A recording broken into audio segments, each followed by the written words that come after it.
In the name of Allah subhanahu wa ta'ala, the news headlines.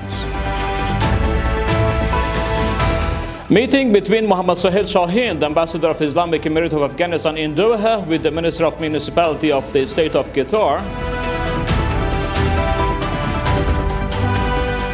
The Minister of Water and Energy has paid an inspection visit to Pashto Dam in Herat province.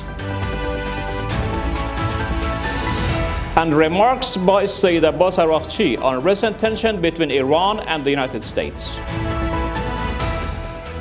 Very much welcome to today's news package. It's Monday, the 14th of Shaban al-Muazzam, 1447, the 13th of Dal, 1404, and the 2nd of February, 2026. The news details. Mohammed Suhail Shaheen, the ambassador of the Islamic Emirate of Afghanistan in Doha, met with Abdullah bin Hamad bin Abdullah Al Atiyah, the Minister of Municipality of the State of Qatar.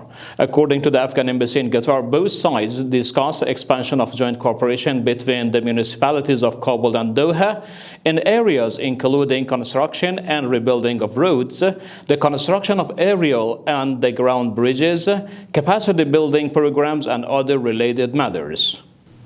Mullah Muhammad Yunus Akhundzadeh, the Minister of Water and Energy, visited Pashto Dam during his trip to Herat province.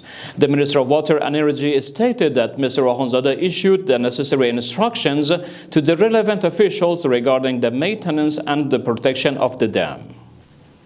The news continuation. Dr. Sharaf-Zaman Amkhil, the spokesperson for the Minister of Public Health, announced that today, Monday, the 13th of Dal, a 4-day nationwide polio vaccination campaign has begun and launched in 18 provinces of the country. Based on his statement, the campaign has begun in Kabul, Nangarhar, Laghban, Konar, Nuristan, Paktia, Paktika, Khuz, Ghazni, Kandahar, Helmand, Uruzgan, Zabul, Balkh, Faryab, Kunduz, Herat, and Badghis, during which approximately 7.3 million children under the age of 5 will receive polio vaccines. And ultimately, Sayyid Abbas Araghchi, Iran's Minister of Foreign Affairs, stated in an interview with CNN that Iran and the United States are at a critical and decisive juncture.